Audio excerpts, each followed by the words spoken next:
Welcome to the Fibromyalgia Podcast. I'm Tammy Stackelhouse, fibromyalgia coach, author, and founder of the International Fibromyalgia Coaching Institute.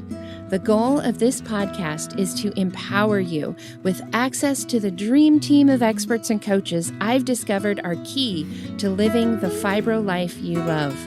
From the comfort of your own home, and maybe even your pajamas, I'll help you take back control of your life and health.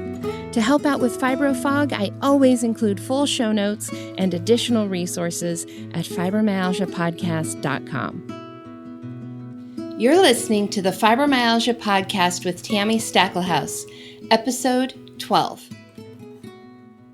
Welcome to the Fibromyalgia Podcast. I'm your coach, Tammy Stackelhouse. And today I want to talk with you more about why saying no can mean saying yes.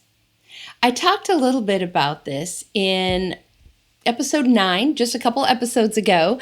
I mentioned it briefly in the context of self-care, but it's such an important concept to me that I felt like we needed to take a whole episode to talk more in depth about this idea.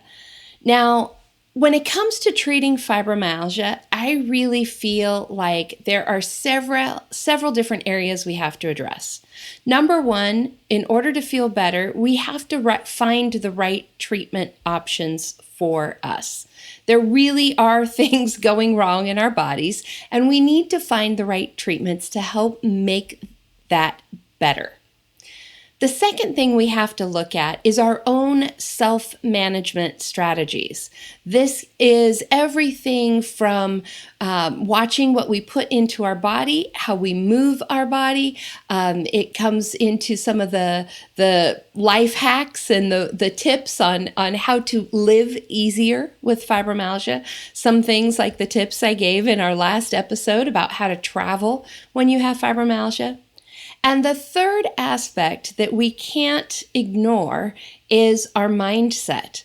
What we think, how we think about our bodies, how we think about ourselves and our illness, and just our attitude and our mindset, how we manage the drama.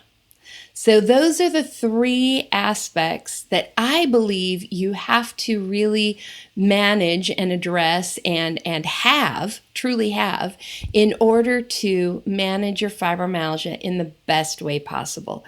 So this podcast is actually going to cover all three of those areas. There will be times when we are talking about treatment options. There will be times when we are talking about tips and tricks and how you can manage yourself. And then there are also going to be times like this episode where I'm going to talk about how you manage your mind and how you manage your attitude and how you think about your illness. Now, when I talk about my fibromyalgia, you'll notice I almost always say it the same way, and there's a reason for that. So what I usually say is, first off, I almost never have body pain, which is true. On a day-to-day basis, just like wake me up in the morning or randomly like send me a text message and say, hey, do you have any fibro pain right now? My answer is going to be no, I actually don't. But I can't say never because sometimes I do. It almost always happens when I sleep in a bad bed at a hotel room, but it does happen. And sometimes I overdo it just like everybody does. And usually, like I said, it has to do with traveling. For me, that's where I push my boundaries a little bit too close to the edge sometimes. And that's where I often experience fibromyalgia pain. So I can't say I never have pain, almost never. I also say that I have enough energy to do the things that I want to do. And I do specifically say it that way for a reason. I can't say that I have enough energy to do anything and everything in the entire world. There is no way this fibro body is going to climb Mount Everest. We talked about that a couple episodes ago, using that as our example for why you might want to hire a coach. If you want to climb Mount Everest, you want to find somebody who's climbed Mount Everest before to show you how to do that. This girl in this fibro body, honey, we are never climbing Mount Everest. And that's okay. I don't want to, right? I do not want to run a marathon. I do not want to do a whole bunch of other things. And some of the reason I don't want to is because I know it won't make me feel good. It would be like somebody who has celiac, who cannot handle eating wheat, who can't have gluten, who becomes very, very ill when they eat gluten, saying that they just don't want to eat bread. Like the idea of that is just repulsive to them because they know it will make them feel sick. That's the way many activities are to me. It's like, I have no desire even to do that. It doesn't sound good. It's nothing that I want to do. Now, that doesn't mean that there aren't some things that you want to do that I don't want to do, that we need to help find you ways to do that. And that is totally fine. So here's where this idea of saying no so that you can say yes comes into play. We've talked on this podcast before about how I kind of see energy in a similar way as I see money. You get a certain amount to spend for the day, and when it's out, it's out. You can sometimes borrow from tomorrow, but there's always interest to pay, right? The same thing is true with fibromyalgia. You only have so much energy, and if you borrow from tomorrow, you will end up paying for it more. So sometimes what we have to do is say no to things so that we can give our body the space to heal. This actually came up recently in my class, the class of Fibromyalgia Advisors to Be, where I'm teaching them all of this great knowledge and how to be a fibromyalgia advisor and go on to be a fibromyalgia coach. One of the things came up was the idea of travel, which I discussed on our last podcast episode. And the thing is that so many fibromyalgia patients, my students, my clients, me, I used to be in this place, not as much anymore because I've worked really hard at it. But it's very natural to try to push yourself to do all of the things that you want to do, you feel like you need to do, the obligations that you have, or even pushing yourself so that you can help somebody else. Right now, as I record this, it's May, and there's all kinds of fibromyalgia awareness things going on. There are a lot of fibromyalgia advocates who are pushing themselves really hard this month because we are trying to get our communities to understand what fibromyalgia is. We're doing fundraisers to help with education and research. We are doing events and we're pushing ourselves hard. But at the same time, you can't do that always, or you're never going to give your body the chance to heal. So imagine that you break your foot. You break a bone in your foot. This happened to me a couple years ago. I kind of stepped off of a curb wrong, twisted my ankle. Didn't hurt my ankle at all, but I actually had a crack in one of the big block bones in the middle of my foot. And I had to wear a walking cast, and I had to, try to keep my weight off of it for a while. But imagine you broke your foot badly, worse than I did, and your doctor told you, you can't put any weight on this. You need to stay off of your foot for a few weeks to give it a chance to heal properly so that you will be good to go. What if you didn't take that rest? What if you kept walking on your foot like you always did? What if you pushed yourself through the pain, through the fatigue? What if you pushed yourself to keep going anyway? How well do you think your foot would heal? There's a good chance that you might actually end up with foot problems for the rest of your life because you didn't take the time to rest, to stay off of your foot, to give it a chance to heal properly. The same is true with everything else with your body. Our bodies need rest to heal. It doesn't matter what it is. I was actually just talking with a friend of mine about diabetes, and we were actually talking about food and how your body actually needs rest from food. We call that fasting, by the way. Your body needs rest from food to heal, for your cells to heal. Now, sometimes this is as simple as just like, you don't eat while you're sleeping, right? But sometimes that means more. So what are you doing with your fibromyalgia to give your body the rest that it needs in order to be able to heal? Are you giving yourself the space to heal? Or are you trying to continue on in the exact same way, at the exact same pace, doing the exact same things that you did before fibromyalgia? Are you basically walking on a broken foot? Now, it can be really, really tough to take a step back and say, no, I can't do that. It can be super tough, right? It's so easy for fibromyalgia to feel like an enormous taking away of things, where we can't do the job we used to do. We can't do the activities we used to do. We can't eat the foods we used to be able to eat, right? Sometimes it can feel like everything is just going away. But we've got to do that little mindset shift where we realize that we are doing it for a reason. It's not being taken away to be taken away forever. The idea here is that you're going to purposefully stop doing things for a short amount of time. And short with fibromyalgia is not days or hours. Short with fibromyalgia sometimes actually is years.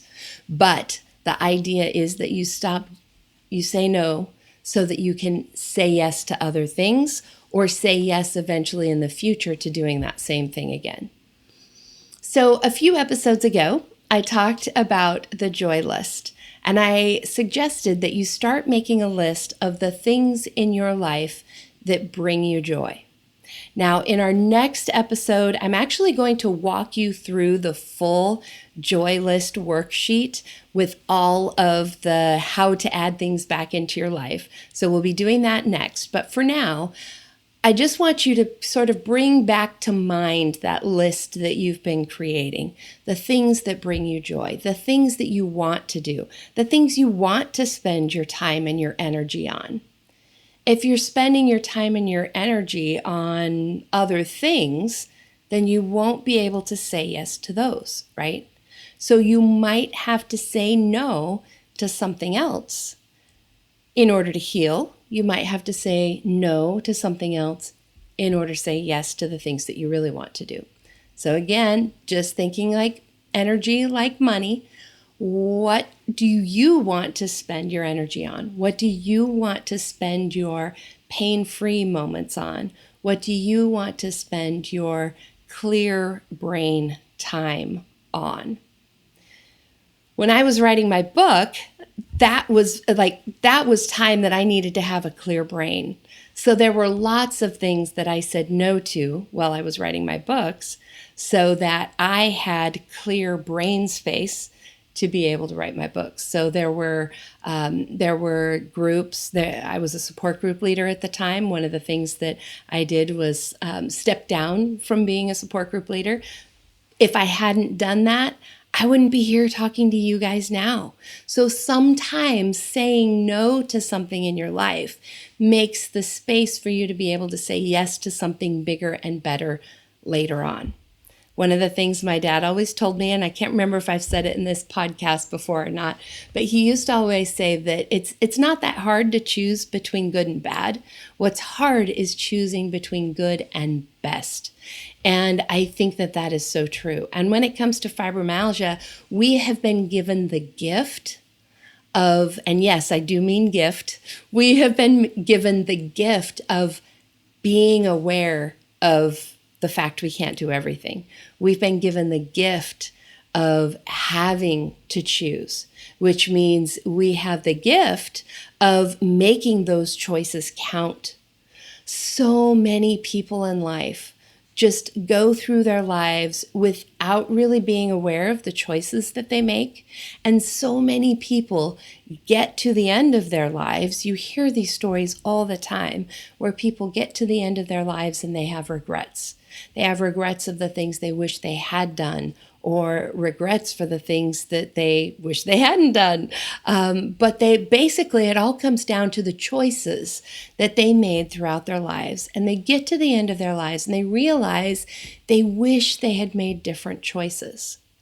With fibromyalgia, we have been given the gift of being aware of the choices that we make. So you can choose to make those choices count more. You can be more conscious of the things that you're choosing to do or not do so that you can create the life that you want to have. This is about so much more than just managing your energy. This is about choosing who you spend your time with. It's about choosing what kind of a legacy you want to leave in your life.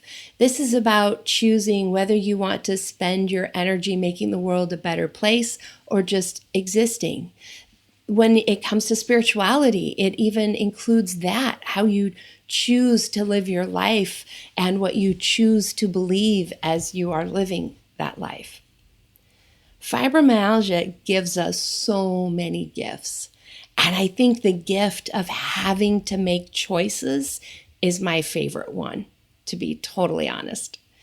If it wasn't for fibromyalgia, I wouldn't be here at all. I wouldn't be talking to you guys. You would not have my help, right? For obvious reasons. But not only that, even if I had become a coach, I wouldn't have been as aware of the fact that I couldn't help everybody. With fibromyalgia, I know I have limitations. I know I can't do everything. I know I can't help everybody. So that means I get to make the choice of who I want to help. Just most recently this year, one of the things that I have decided to do, because again, I know there's only so much time in my day, there's only so much of me to go around. One of the things that I have decided to do is, for many years, I have not been taking one-on-one clients because I was spending my time teaching other people how to become coaches. So I was duplicating myself so that I could help more people by spending my time training new coaches, right? So I could expand my reach. But over the last few years, I've realized how much I miss working one-on-one with clients. And so just in the last 6 months, I've decided to take on just 1 or 2 private clients to work with directly because I love it so much.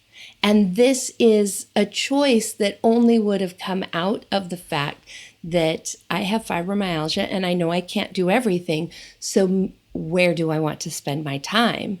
And also realizing that I get to make the choice of creating the life I want and spending the energy that I have on the things that are going to create a life that I want to live, right? If I was somebody who didn't have fibromyalgia, it might have been easy to think that I could do everything and maybe not do everything all that well because we all have limitations, right? But with fibromyalgia, I know I can't. And so I'm more conscious of the decisions I make.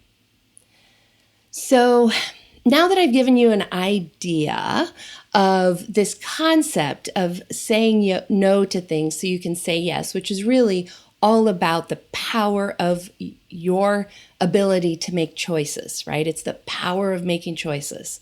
I want to do a little bit of coaching for you. So some of the things that come up when I talk about this with my students and with my clients is, number one, how do I say no? Right? There's all these people who have these expectations of me. Maybe you're in a job and, you can't just wake up one morning and say, no, I'm not going to go to work. Well, you could, but there's consequences to that, right? And maybe there are people in your life that are expecting you to do certain things, whether you've committed to doing them or it's just, standard expectations, right? Like your family, if you're a mom, your family might just expect you to do the laundry and do the grocery shopping and make dinner. That may just be a natural expectation at your house. So, how do you go about saying no when there are all of these expectations? And that can sometimes be a little bit tricky, right? There are some things that you can do, like if there's new things that come up, once you become aware of this idea and really internalize the idea that saying no to something means that you can say yes to the things you really want to do, then you can assess things as they come up and decide whether or not that's something that you want to do. Right. So I read an article years and years ago that I loved. It was right about the time I was diagnosed with fibromyalgia and starting to realize that there was a limitation to what I could and couldn't do. And the article basically said, if it's not a hell yes, it's a no. So when you hear about something, whether it's a concert you might want to go to, or a friend invites you out for coffee, or a talk that, in my case, somebody might invite me to speak to their group. If I don't hear about that opportunity and think, oh, yes, absolutely, I want to do that. If it's sort of a, yeah, maybe, then it's a no. Because I want my life to be full of the things that are, hell yes, I want to do that, right? So that is one way you can make decisions as things are coming in, as new opportunities are coming up, you can assess those. If you aren't very good at saying no, one of the things you can do is just like train yourself. And when I mean train yourself, I literally mean like practice this in front of the mirror so that when somebody asks you, it automatically falls out of your mouth. You can say, I'm not sure. Let me look at my calendar and let me get back to you. It gives you an opportunity to step away, truly look at the bigger picture of your life. What else is going on? Literally look at your calendar, see what what else you've committed to, and decide whether or not you want to say yes, rather than being put on the spot to say yes or no immediately. So just like practice that. I'm not sure. Let me check my calendar and get back to you. So that takes care of the new things that are coming up. The other thing you can do is to start making some default decisions up front. And I think I've mentioned this briefly in earlier podcast episodes. But in my story, I mentioned how I could only leave the house about once a week. So that was one of those default decisions that was made up front, that once a week, I'm leaving the house. If something comes up, I've already committed to doing something during that particular week and something new comes up, it's either an automatic no, or I reschedule it for a different week where I don't have anything else going on, or I can choose to reschedule the thing that's already booked in there. But I can't book two. Like it's not allowed. Right? Today, one of the things that I do these days is Wednesday is my self-care day. So if a work thing comes up and it's on a Wednesday, I know that my default answer is no. It's like Wednesday is not an option. It's like I'm out of town every Wednesday or something, right? Like it's just not an option for me to do that on Wednesdays, because Wednesday is all about going to the chiropractor and, taking care of me. So take a look at your life and your calendar and figure out what some of those default decisions can be. That way you don't have to think about it. In those moments when you have brain fog, you can either say, let me check and get back to you. And then you can say, oh, yes, that's right. I already made the decision. I was only going to do things like this, once a month or whatever it might be. For those things where you've got expectations or commitments that you already have on your calendar and you have to sort of untangle yourself from them, those are trickier. And one of the things that you can do with that is give people lots of early warning. So as you are assessing your life, your calendar, your energy expenditures to make sure that you're living within your energy budget and that you're saving energy for your body to heal. We talked about that in earlier episodes, that your body needs energy to heal. So we want to make sure that we have energy left over at the end of the day if you want to feel better. If you're happy with the amount of energy that you have, where your fibro symptoms are, by all means, go ahead and keep spending all the energy that you have. But if you want to get better, you've got to save some energy for your body to use in healing. So for those things, you need to start reassessing. Like I would go back and look at your entire life. I would look at all of your commitments, and I would look at, is this something that is supporting me feeling better? Is this something that adds joy to my life? Is this a hell yes for me? Or is this something that I am still doing because I used to do it? Or is this something I'm doing because I feel like it's got to be done and nobody else is going to do it? We'll talk about that in a minute, because that's not true. And so you want to go back and reassess everything.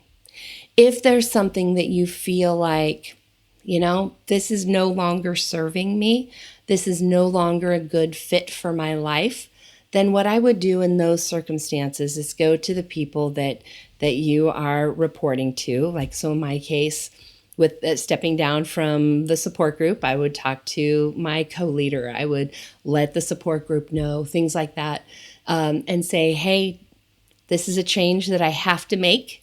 And, give them a month, give them 2 months, give them 6 months, whatever it is that you feel like you need to give them a deadline, and tell them when you will be stepping down. Just like if you were to give your notice at a job, right? You would give a 2-week notice or whatever and say, hey, I'll train my replacement, but here's my last day. Now, back to that idea of we sometimes do things because we feel like it's got to be done, and if we don't do it, nobody else will. The thing is, guys, nature abhors a vacuum. There may be people who aren't hearing that or feeling that little tap on the shoulder saying, hey, you really should do this, because you are doing the job, right? So just using, support group, for example, I'm not saying this is what happened in mine, but just using it as an example. Let's say you're leading a support group. There may be somebody in your group who would be an amazing support group leader, or who would be amazing at taking over portions of organizing the support group. But if you don't stop doing it, they will never know that they need to step up. If you don't step down, there won't be any space to be filled, and nobody's going to step into that. We actually did this at my church years and years ago for the church leadership board. There was a group of people who just kind of had always been part of the church leadership, and we used this idea of discernment and calling, right? Like being called to step into something. And if the space is full, then nobody's going to hear the call to step up and take that space, because there's no hole to fill, right? Like you can't see that there's a need because there isn't one yet, right? So not until you stop doing some of those things are some people really going to realize, oh, I'm supposed to do that, right? Like whatever your beliefs are, whether it's, God calling you or the universe tapping you on the shoulder or whatever it is, right? Like that idea of being called into something, and that being your purpose to fulfill that, right? But if you keep doing the things, then other people won't have that opportunity to step in. Another thing that's part of this saying no to say yes has to do with asking for help. And again, these are things that I talk about a lot, and I talk about it a lot because I believe it's so, so important. In the last episode, when I talked about travel, I talked about asking for assistance at the airport or asking for assistance at the hotel with your bags. And the thing is that there are a lot of things in life that you personally do not have to do. whether it's asking for help from somebody in your house, whether it's paying for help, whether it is, I have a friend that I love seeing her post. She's in the process of moving right now. By the time this comes out, she'll be moved. But I love seeing her posts of, hey, can somebody come over and help me? I know it's not easy for her to ask, but I love that she does ask, because so many times in life there are people around us who would love to show their love by assisting, but they just don't know what it is that you would need help with, right? If you've ever read the book, The 5 Love Languages, helping is one of those love languages, both to give and to receive. So be aware that sometimes it is actually a gift to others to be able to help you. Now, I can almost hear your voices as I say that, because I can almost hear you guys, some of you saying, but I asked for help and nobody will help me, or the people around me just don't care enough to help.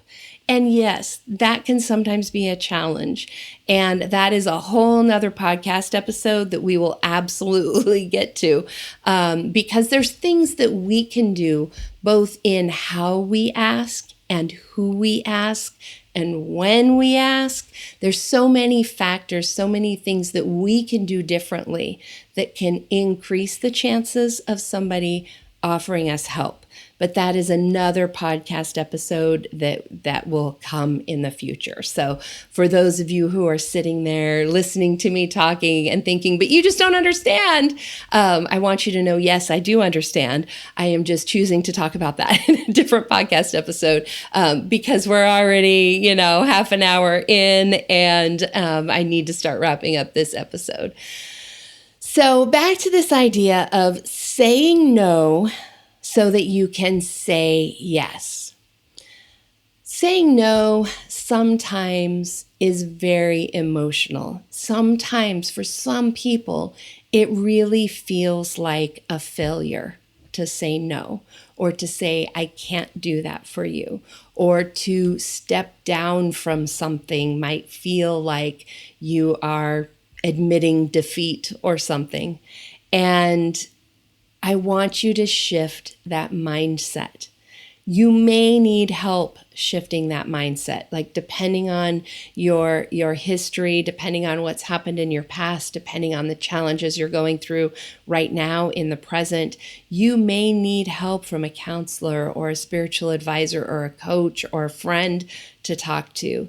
So if you need help with this, and if there's anything we can do to help you with that, I encourage you to reach out and schedule that complimentary consultation with one of my coaches to be able to have that conversation and say, gosh, I am really struggling with saying no. How do I do this? Reach out to, a friend or your pastor or a counselor or somebody, right? When you can shift that thought in your mind to, it's not about saying no. It's never about saying no. It's always about saying yes. It just might be about saying yes to something else, right? So if my husband were to call me right now, like right this very second, if my phone was to ring and he said, hey, do you want to go to the movies tonight? I would tell him no. The reason I would tell him no is not because I don't want to go to the movies. I totally want to go see Avengers with him. He hasn't seen it yet. I have. It's killing me that he hasn't seen it yet. So yes, I want to go to the movies. But right now, today, I need to go get packed for another one of my trips for this month. I need to do laundry. I need to start my packing list. I need to, so that I'm not up too late to go catch my airplane in 2 days, right? So it's not about saying no, I don't want to go to the movies. It's about saying yes to packing and saying yes to getting enough sleep and saying yes to feeling as good as possible while I'm on my trip. I can always go see the movie another day. Even if it was something that couldn't ever be done again.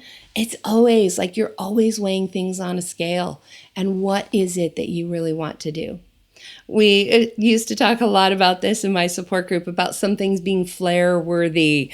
There are some things you're going to say yes to, and you know it's going to cause you pain, and you know you're going to have to rest for days afterwards, and you know it's going to be hard, but it's worth it. You can always say yes to those things.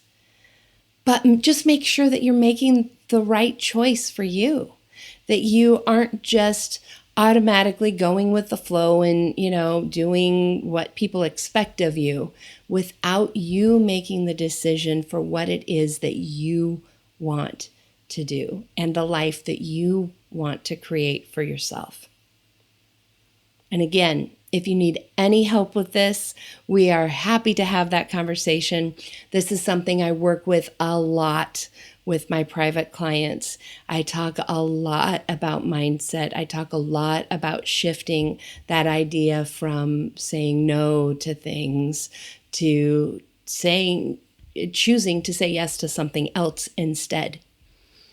This is something that we work with our clients on a lot. We also work with you on increasing your capacity, on helping you feel better so that you can say yes to more things, right? Like that is absolutely part of the picture.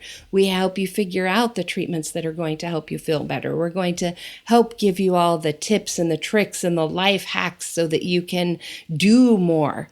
But we're also going to help you make sure that you're making the right choices, that you're doing the right things that make the life that you want to have. All right, you guys.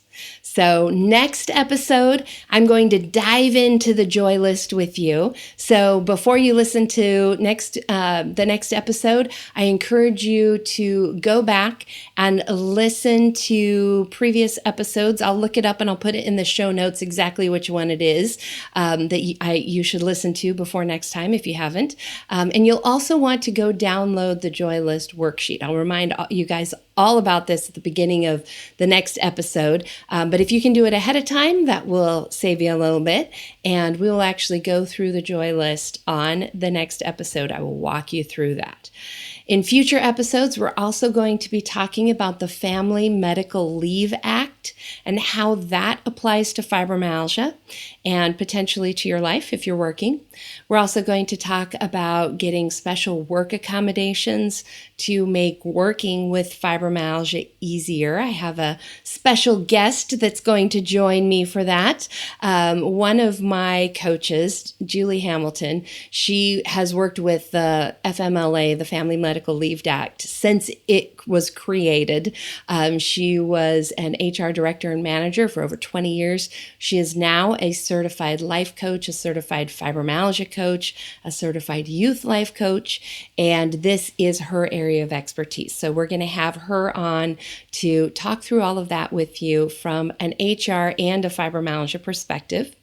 And we've got lots of goodies coming up for you. And as always, every 10 episodes, we have our Ask the Coach, which is our Dear Tammy episode. This is where I take questions sent in by you, the listeners, just like Dear Abby does. And I answer those live on the podcast. So if you have questions, if there's things that you're wondering, please send them in. Just go to fibromyalgiapodcast.com and you'll find the Ask the Coach option under the contact menu and just send in your questions. And we will give you answers to those questions by email when you send them in because, every 10 episodes, that's actually several months apart. So we don't want to keep you waiting. So we'll send you an answer, but then if your question is chosen, we will also answer it live on the podcast. So for today's show notes, just go to fibromyalgiapodcast.com/12. That's the number 12, 12, and you will find all of today's show notes, the transcript, the video, and even some fun little quote cards. If you guys haven't been out there, be sure and go do that. We make these cute little pretty Facebook memes, Pinterest memes that you can share with quotes, and there may be some from today's episode that you might want to pin just to remind yourself of why you may need to say no to some things so that you can say yes to what it is that you really want. All right, you guys, thanks for hanging in here with me, and I can't wait to see you on future podcast episodes. Bye. And that wraps up another episode of the Fibromyalgia Podcast. If you're ready to see if working with a fibromyalgia coach can help you feel better faster, visit fibromyalgiapodcast.com, where you can schedule a complimentary consultation to explore your options. During this call, we'll discuss your fibromyalgia journey, what your needs and challenges are, and give you recommendations on how to reach your goals the quickest way possible. Thank you for tuning in today, and join us next time as we explore more ways to help you take back control of your life and health. My music and sound editing were done by Daniel Munkus at Subtle Soup Records. Podcast management and creative copy by Sonia Louise of Performance Podcasting.